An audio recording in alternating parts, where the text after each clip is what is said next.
Melanjutkan dari cerita sebelumnya, Soyan dan Guhe berjalan ke rumah jerami dan menutup pintunya rapat-rapat. Orang tua, menurut Anda siapa yang memiliki peluang lebih besar untuk menang? Tanya Hai Bodong. Fama menggelengkan kepalanya ketika dia mendengar ini. Dia tertawa terbahak-bahak dan berkata, bagaimana mudah untuk mengatakannya. Guhe secara alami memiliki poin uniknya untuk disebut Pilking. Namun, dari melihat upayanya sesekali dalam memurnikan pil, kemungkinan dia juga memiliki keterampilan seorang alkemis tingkat 6. Oleh karena itu, sulit untuk memprediksikan endingnya, ucap Fama. Aku ingin tahu apakah dia bisa melampaui guru, ucap Liuling. Pertandingan yang disebut alkemis ini berlangsung selama 2 hari penuh. Tidak ada orang di luar yang tahu pertandingan intens seperti apa yang dialami Shoyan dan Guhe selama periode ini. Pada malam kedua, pintu rumah jerami yang tertutup rapat perlahan terbuka di depan orang-orang yang menunggu dengan pahit. Dua sosok manusia yang tampak agak menyedihkan perlahan-lahan berjalan keluar. Shoyan dan Guhe tidak mengungkapkan jawaban siapa pemenang pertandingan ini. Namun, Guhe membawa Liuling dan meninggalkan tempat tinggalnya dengan isolasi pada hari berikutnya. Setelah kelompok Shoyan pergi, tempat yang mereka tuju adalah ibu kota. Dengan kata lain, kemungkinan besar Guhe terkalahkan. Sekitar 1 bulan atau lebih setelah Guhe mengumumkan bahwa dia telah bergabung dengan Pilhal, Shoyan yang tidak memiliki hal lain untuk dilakukan, akhirnya menerima burung pembawaan pesan dari Kekaisaran Cuyun. Dia melepaskan gulungan itu dan perlahan-lahan membukanya. Ekspresinya berubah drastis saat membacanya. Surat itu tertulis bahwa seseorang dari Hall of Soul telah muncul. Cepatlah datang. Shoyan dengan cepat menemukan Shouding, Hai Bodong, dan yang lainnya. Dia menjelaskan situasinya kepada mereka secara rinci. Mereka terkejut mendengar bahwa Shoyan akan meninggalkan Kekaisaran Jiama dan hanya mengangguk setelah terdiam cukup lama. Shouding mengerti dengan jelas bahwa jika dia membuat Shoyan tetap berada di Kekaisaran Jiama, itu akan berakhir dengan menahannya. Benua Dauki yang luas mungkin menjadi tempat di mana Shoyan bisa menunjukkan kemampuannya yang sebenarnya. Shoyan tidak menunda lagi setelah perhitungan hal-hal di aliansi. Dia bersama Zian terbang dengan cepat menuju pegunungan Magical Beast. Shoyan takut pada orang-orang dari Hall of Soul. Oleh karena itu, dia mendatangi Medusa untuk ikut bersamanya. Meskipun daerah di mana suku ular berada jauh dari ibu kota, Shoyan dan Zian berhasil muncul di tepi pegunungan Magical Beast setelah 1 jam dengan kecepatan mereka. Tatapan mereka perlahan menyapu pegunungan yang luas ini. Shoyan melihat penjaga dari ras ular itu dan dia segera bertanya, teman-teman dari suku ular, saya ingin bertemu Ratu Medusa untuk beberapa hal. Bisakah Anda memimpin jalan? Ucap Shoyan. Ikuti kami untuk bertemu dengan komandan pertama terlebih dahulu. Hanya dia dan beberapa tetua dari suku yang bisa memasuki ruangan itu. Shoyan dan Zian mengikuti para ahli dari suku ular. Beberapa waktu kemudian, mereka secara bertahap berhenti di tanah terbuka yang luas jauh di dalam suku.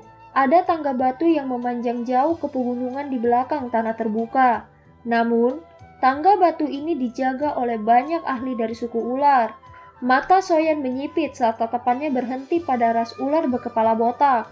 Dia bisa merasakan bahwa kekuatan orang ini saat ini berada di sekitar puncak kelas Do Huang.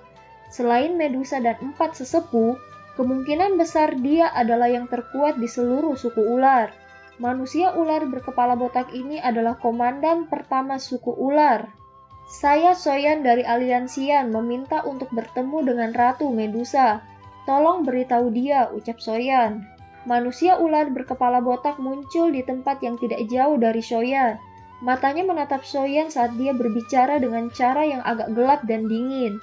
Melihat bahwa ras ular berkepala botak itu akan menyerang, Zian tiba-tiba melepaskan serangan dan melakukan kontak pukulan dengannya. Api teratai hijau dari tangan Shoyan muncul dengan kekuatan yang menakutkan. Shoyan berkata, jika Anda mengambil langkah maju, Anda sebaiknya bersiap untuk berbaring di tempat tidur selama beberapa bulan. Bocah, kamu benar-benar layak menjadi kepala Aliansian. Anda memang memiliki beberapa keterampilan, ucap ras ular berkepala botak. Aku tidak ingin bertarung denganmu. Tolong sampaikan pesan ke Medusa, ucap Soyan. Pemimpin suku sedang melakukan retret. Tidak ada yang bisa mengganggunya secara acak, ucap manusia ular berkepala botak. Soyan merajut alisnya, dia tidak mengatakan apa-apa. Dia hanya menjentikan jarinya. Teratai api di tangannya tiba-tiba terbang ke arah ras ular berkepala botak, dan dengan ganas mengejar manusia ular berkepala botak itu. Bisakah komandan pertama membantu menyampaikan pesan sekarang? Ucap Soyan. Tunggu di sini. Tidak lama kemudian, sosok Medusa muncul. Dia menanyakan, mengapa kamu punya waktu untuk datang dan mencariku di suku ular hari ini? Ucap Medusa. Zian melompat kegirangan ketika dia melihat Medusa muncul. Tangan halus Medusa mengusap kepala Zian dan senyum muncul di wajahnya. Senyum yang sangat langka ini menyebabkan komandan pertama di sampingnya menjadi kusam melihatnya. Cai Linji, orang botak ini sebenarnya berani menyerangku barusan. Jika Zian belum maju ke kelas Do Huang, kemungkinan dia akan membunuhku dengan satu pukulan, ucap Zian. Pemimpin suku, ada kesalahpahaman sebelumnya. Saya hanya ingin menguji kemampuan Soyan dan tidak bermaksud untuk menyerang gadis kecil yang lucu ini, ucap botak komandan pertama. Soyan adalah tamu suku ular yang telah diakui oleh sesepuh. Bagaimana Anda bisa menyerangnya sesuka Anda? Pergi ke gua ular sendirian dan keluar 1 bulan kemudian. Medusa memecat komandan pertama yang berkepala botak sebelum menarik Zian perlahan berjalan menuju Soyan.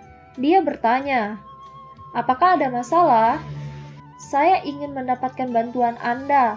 Dokter peri kecil telah mengirimkan informasi bahwa dia menemukan jejak dari Hall of Soul di Kekaisaran Cuyun, ucap Soyan. Apakah Anda memiliki beberapa informasi tentang tingkatan orang dari Hall of Soul itu? Tanya Medusa. Tidak, saya pikir dengan kami bertiga bersama, kita bisa menahan pelindungmu itu bahkan jika bertemu dengannya lagi, ucap Soyan. Karena kamu percaya padanya, kami akan melakukan apa yang kamu katakan. Kalau tidak, Anda akan menyalahkan saya karena berpikiran sempit di hati Anda, ucap Medusa. Soyan terkejut saat melihat Medusa mengangkat tangannya yang halus. Dia tanpa sadar mengulurkan tangannya dan meraihnya. Dia melihat bekas luka di lengannya yang disembunyikan oleh lengan bajunya sebelum bertanya, "Kamu terluka? Apa yang terjadi?" tanya dari Soyan. "Ini adalah cedera kecil. Kami ingin membangun suku di tempat ini yang dekat dengan pegunungan Magical Beast. Secara alami, diperlukan untuk memindahkan tanah dan pepohonan. Pada akhirnya, kami menarik cukup banyak binatang ajaib yang kuat. Ini disebabkan oleh binatang ajaib yang mencakarku karena kecerobohanku selama pertempuran," ucap Medusa. "Mengapa kamu tidak mengirim seseorang ke aliansian untuk mencariku? Dengan kekuatan aliansian saat ini, itu sudah cukup untuk menciptakan area yang aman untukmu," ucap Soyan. "Tidak perlu merepotkan kalian semua. Kapan kita berangkat?" ucap Medusa. "Secepatnya," ucap Soyan. "Kalau begitu, tunggu aku sebentar. Saya akan membahas beberapa masalah dalam klan dan mengikuti Anda," ucap Medusa. "Terima kasih," ucap Soyan. Medusa terkejut ketika dia mendengar kata-kata itu. Dia segera tersenyum dan berkata, "Perlakukan saja ini sebagai hadiah karena Anda membantu saya memperbaiki pil tulang darah jiwa surgawi." Medusa tidak mengambil terlalu banyak waktu untuk menyelesaikan beberapa masalah. Setelah sekitar setengah jam, dia telah menyelesaikan semuanya dengan cepat. Dia dengan cepat meninggalkan tanah suku ular dengan Soyan dan Zian. Mereka mulai terbang menuju perbatasan kekaisaran. 3 sinar cahaya melintas dari puncak gunung yang jauh di perbatasan Kekaisaran Cuyun. Sesaat kemudian, mereka berubah menjadi 3 sosok manusia. Di depan adalah Kekaisaran Cuyun. Dikabarkan bahwa Poison Master mendominasi interior kekaisaran ini. "Kita harus lebih berhati-hati ketika bertindak," ucap Soyan. "Apakah kamu yakin ingin membawa Zian? Perjalanan ke Kekaisaran Cuyun ini bukan tur," ucap Medusa. Wajah kecil Zian segera menjadi cemas ketika dia mendengar kata-kata Medusa. Dia tidak mau tinggal sendirian di Kekaisaran Jiama. Baginya itu sangat membosankan. Jangan meremehkan gadis kecil ini. Dia juga seorang ahli Do Huang. Menambahkan kekuatan anehnya yang menakutkan, dia bahkan mampu bersaing dengan para ahli biasa di puncak kelas Do Huang. Terlebih lagi, Jika menyangkut situasi hidup dan mati, kemungkinan dia memiliki keterampilan yang lebih baik daripada kita berdua dalam hal mempertahankan hidupnya, ucap Soyan. Medusa menoleh ke arah Zian dan berkata, "Kalau begitu, kamu bisa mengikuti. Namun, saya akan mengatakan ini terlebih dahulu. Anda tidak bisa sedikit nakal kali ini. Anda sebaiknya tidak menyentuh apapun yang tidak boleh Anda sentuh. Sebagian besar dari ahli kekaisaran Cuyun membawa semacam racun kotor," ucap Medusa. Zian buru-buru mengangguk kepala kecilnya dengan wajah ceria. Tidak terduga bahwa kota sebesar itu sebenarnya dikendalikan oleh sekte racun. Sepertinya status sekte racun ini di dalam kekaisaran Cuyun jauh lebih besar daripada aliansian di dalam kekaisaran Jiama, ucap Soyan. "Taktikmu tidak sekejam miliknya. Jika Anda bersedia untuk membunuh semua orang dalam keluarga kekaisaran dan mencuci berbagai faksi dengan darah, kekaisaran Jiama juga bisa sepenuhnya menjadi tanah aliansian. Selain itu, tidak ada yang berani memiliki keberanian sedikit pun," ucap Medusa. Soyan tersenyum dan menggelengkan kepalanya. Tangannya segera bergerak dan sepotong batu giok abu-abu muncul di tangannya. Dia dengan lembut menekannya dan memecahkannya menjadi bubuk. Dia duduk bersila di puncak gunung dan berbicara sambil tersenyum. "Selanjutnya, kita akan menunggu di sini. Dokter peri kecil akan segera tiba," ucap Soyan. Dokter peri kecil akhirnya muncul di depan kelompok Soyan setelah setengah jam menunggu di puncak gunung. Matanya menyapu Zian dan Medusa di belakang Soyan, dan dia berbicara, "Bukannya aku pernah melihatmu, mengapa Anda perlu menggunakan Doupeng?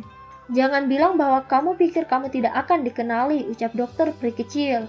Saat suara dokter peri kecil terdengar, Doupeng di kepala Medusa berubah menjadi bayangan hitam, membawa angin kencang sesaat melesat dengan ganas ke arah dokter peri kecil.